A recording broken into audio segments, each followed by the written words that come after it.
The Blind Guy Cooking Show. Good morning, I'm back. Today we're going to make some pasta sauce. It's an all-day process if you're going to make sauce in the quantity I make, which is about 6 quarts. Doing my sauce is going to be just sauce. There'll be no meat. If I want meat in there, what I will do at those times, if I'm making a bolognese sauce, is I will get my individual meat at that point. But right now, I've got a pot here. I can fill this pot pretty much all the way to the very top. And again, it's going to cook all day. It's going to smell wonderful. It's going to smell my house up. My wife, my darling bride, whom I love so very much, will fall in love with me again. I hope. All right, I'm going to start over here with all my cans. I've got sauce, crushed tomatoes, tomato paste, clams. Put some clams in there. Frozen pepper strips. These are pretty good, actually. These are actually the most cost-effective way to do it. You can get fresh peppers or romaine peppers and use those. Got some onions and garlic over here that we're going to peel and slice and everything. But first we're going to get all the cans opened up, put it in here and start that simmering and everything. I've got the stuffed peppers already, frozen peppers out. They're thawing just a little bit so I can slice them up a little bit smaller because they are a little bit big. But once they thaw out a little bit, I can slice them down just a little bit smaller and then put those in the sauce and get everything cooking. So first thing I do, because I find it easier, is the paste. Any kind of paste. The brand doesn't matter. I like Contadina. That's just my choice. You can use whatever brand you want. They're all the same. I will tell you that I can successfully grow tomatoes for about $73 a pound. And if you have a green thumb like mine, you'll find out that it's just cheaper to buy canned tomatoes. Okay, so what I've got is 4 quarts of crushed tomatoes and 2 quarts of tomato sauce, because I like it a little thicker. Now, if you're wondering why I've got all these cans here, I'm actually saving them for a reason. The reason is, right here I have clams, minced clams, and right here I have a strainer. What I'm going to do is I'm going to open up the clams. And I know lots of people say, oh, like clams, clams. The trick with clams, however, is very simple. If you don't tell anybody, and they're not allergic, they'll never know. And I actually have friends who hate clams, and if I make my sauce without clams, they know right away, and they don't like it. So, a little bit of clam juice gives it that little bit of flavor. And what I'm doing is I'm pouring the clams and the clam juice through the strainer, and I'm getting that juice.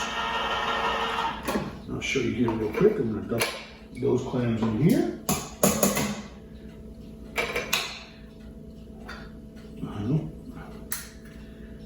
Dump these in there.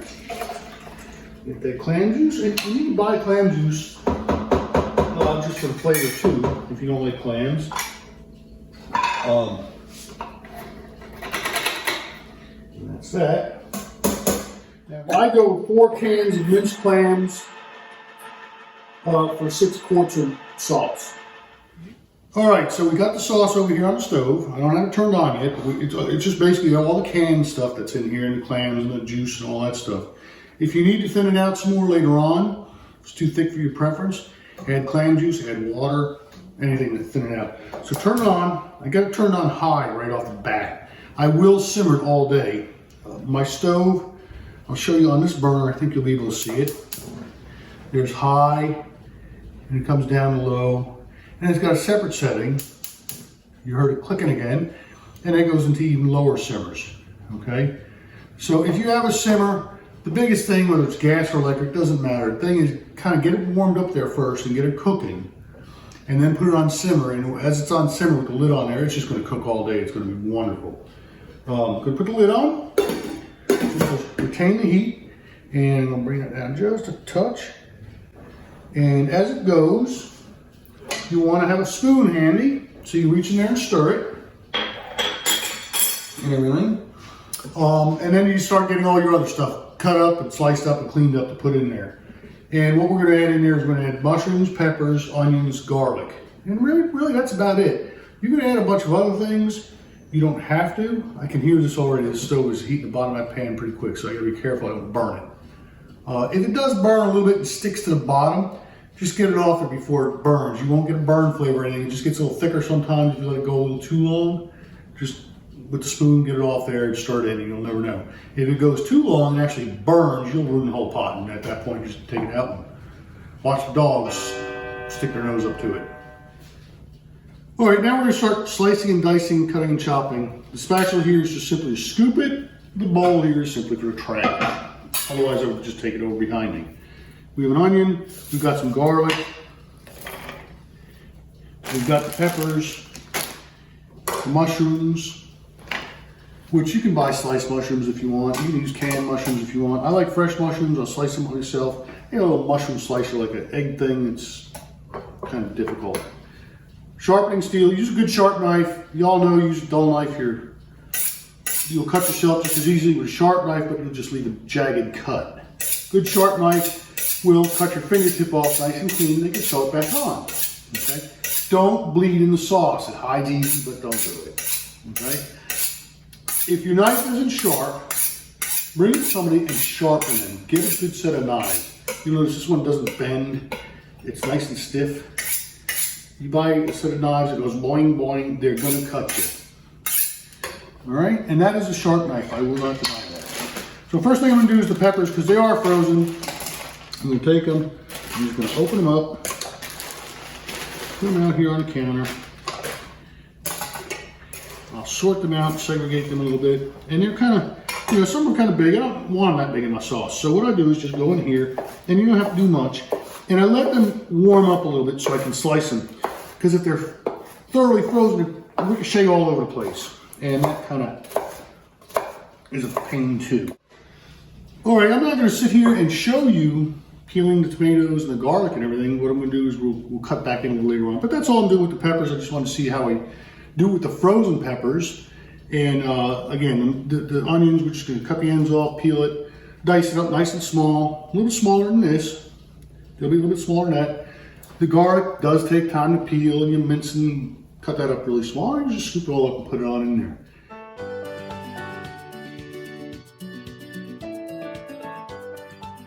So happy to be back, I'm crying. Onions, medium onion. Dice it up. Don't mince it, that's minced, that's the garlic. You can see the garlic is minced really kind of small. The onions is just diced up, and you can see how big they are, okay? At this point, the magic of television or video has shown you how that happened without you seeing it.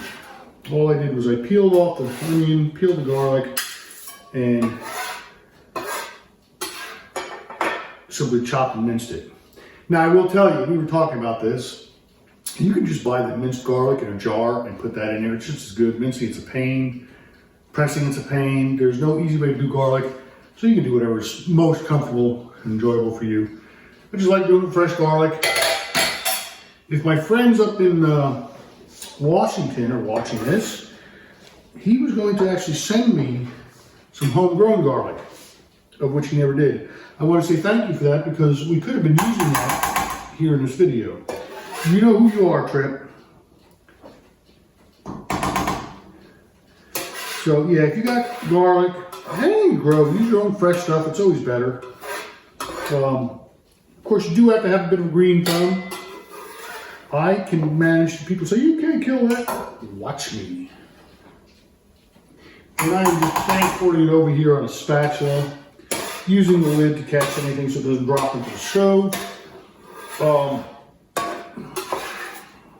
Not that all does save me a little bit of labor later on cleaning.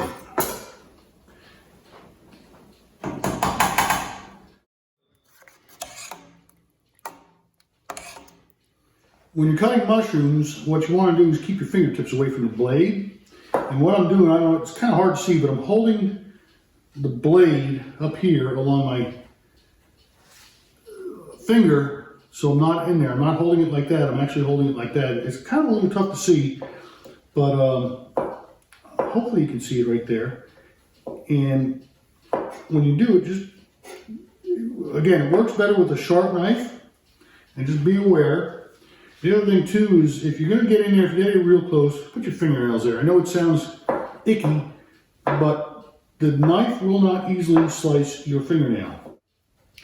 All right, so we got the mushrooms sliced up. We're gonna put them into the sauce, stir them in, and we'll add some seasonings and stir it in and let it get going. I used an 8-ounce container of mushrooms sliced up in here.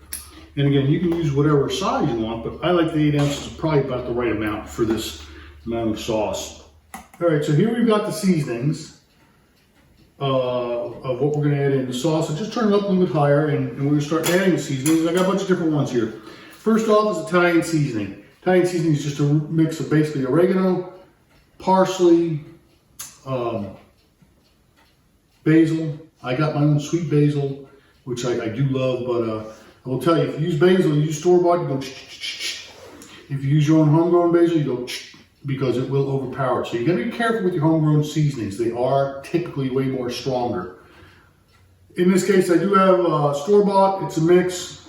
They have spaghetti sauce seasoning, which you can use too, and I think it has, don't get me lying here, but I'm gonna say rosemary in it also. A few different seasonings, but the big ones are basil, oregano, and parsley. And that's what I'm going to primarily use here. I'm going to put in this, I'm going to put 3 tablespoons at least, and I've got a measuring scoop here. 3 heaping tablespoons, because it is a large pot. And you'll learn just through experience what you like best and how much to add. And it truly is to taste.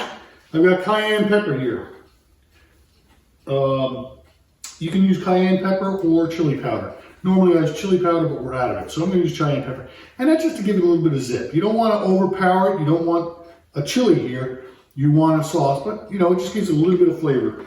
So for this 6 quarts, I'm going to go with a teaspoon, okay? That's it. Otherwise it will overpower it and it will start getting too spicy on you. Salt. Salt is just for flavor, really. You don't have to use a whole lot. I'm going to use a half a tablespoon here. And if it spills a little bit, it's not a magical, mystical thing of how much to put in there. Pepper, I'm going to do the same amount there. And if we want to add in some later on, we always can. Now I am feeling this to see which one I want to open, which end I want to open. No, I can do that. This is a new container. They've changed a little bit. So just get in there and get your pepper and do that. Okay, and that's just salt and pepper. Now the big one that you really gotta watch is the sugar. And you gotta use the sugar. The reason you use the sugar is it takes the tartness from the paste out, okay? If you use too much sugar though, it gets too sweet. And you don't want a candy, you want a sauce. So this one takes a little bit of experience. I don't want to say a measurement of how much. I'll show you, because I got a little scoop here. And what I will do is about that much of a scoop, okay? I would guess probably about 2 tablespoons. And just sprinkle that in. And then from there you'll know. But again, you don't want to put too much sugar. It will sweeten it up if you don't like it. And you just stir this in, kind of break it up and let it get on down in there. And as it heats up, then you can taste test. Take a piece of bread, take a spoon, cook a little pasta, and you just got to get it mixed in there. I turn the flame back down a little bit because it does get hot standing here next to the stove all day. One more thing I want to show you before I get this away is I'm using the measuring scoops, and I'm using those here to really show you. Once you learn how to do it, you don't need to use that. But a lot of people say, you know, we got all these itty bitty teeny tiny ones, okay? 1/8 of a teaspoon and all that. Those really come in handy if you're baking. Incredibly important. Some things you got to be exact on. With your baking, breads and stuff like that, you need exact measurements. If you're doing things like this, you can a little bit of this, pinch that, just like Mom used to make. So that's where that comes in. Okay, so what we're going to do is let this simmer all day. And it's going to bubble, it's going to smell good. I'm going to stir it every 15, 20 minutes, half hour or so. And it's just going to keep going. At the end of the day, what I will do is I'll fill up a pot that's bigger than that. It's going to hold 7-quart jars like this. And these are just ball mason jars. We've all seen them. We may have drank some stuff out of them. I'm not going to say what it's called, but you know. And what we're going to do, we put this in a pot of boiling water. We get that water good and hot and boiling. You let these things boil and sterilize for, I let them typically go about 15 minutes, sterilize them real good. Pull them out, empty them out. Don't touch the insides. There's clamps and everything else you do. You pour the water out, keep it good and clean. Your lids, same thing. You put them in a pot, let them boil 10, 15 minutes to sterilize them. That's the kicker right there. You got to make sure it's good and clean. Once that's done, ball has all sorts of neat things. They funnels and all that. They talk about head spaces and all that. You want about a ½ inch of head space. So right about this ring, you just pour the sauce in there. And with sauce, you use just a tablespoon of lemon juice in there as a preservative. Okay? You put the lid back on, put your ring on. You put it in a hot water bath for 20 minutes, pull it out, and that's it. Now, I'm bringing this up with canning because canning is very tricky. If you're canning beans, you have to pressure can them. That can be very dangerous, especially for the blind. I don't pressure can because it scares me too much. If you've done it, you know how to do it, or if you know somebody who knows how to do it, by all means, you can can all sorts of stuff. It does make it good. That's why I like doing 6 quarts at a time, because I can do 6 quarts. My wife and I, it will last us as long as we want. It's Hurricane supplies or whatever. It's our own homemade sauce the way we like it. A lot of the sauces, the store-bought sauces, are too sweet or unflavored. I don't like the taste of them or whatever. I'm not going to say I don't use them, because we do run out, then we will do it. My wife will doctor it. But the homemade in your own canning jars is just so much better and the way to go. Once it's done, on your favorite pasta, on your chicken parmesan, in your lasagna, on your stuffed peppers, on just bread, it's just incredible. Mangia.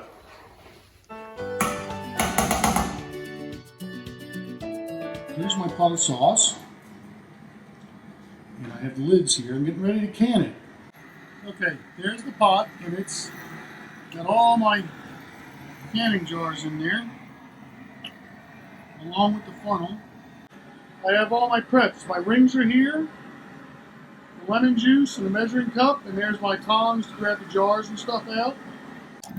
Alright, so right here is the tong. Get the bottle, come over and just dump the hot water out. And you gotta be careful if you dump it on your grass. It will kill the grass. Alright, so now to start putting this sauce in the can. You can see the funnel. It's made by Ball. It's made specifically for the mason jars. And try to bring it back a little bit. 3, 4, 5, 6. It's got a tablespoon of lemon juice in each and every one.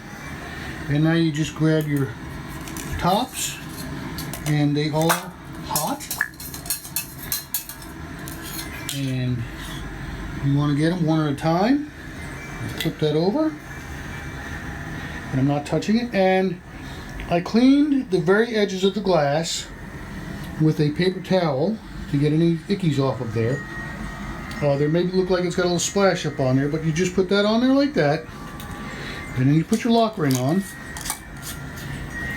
And that's it. You don't have to crank it super tight. Once it goes in a hot water bath, it's going to heat everything up, push out all the air. When it pulls out, the vacuum is what forms. And that's what keeps it preserved. Because it is hot water. And I'm going to put that back in the water here.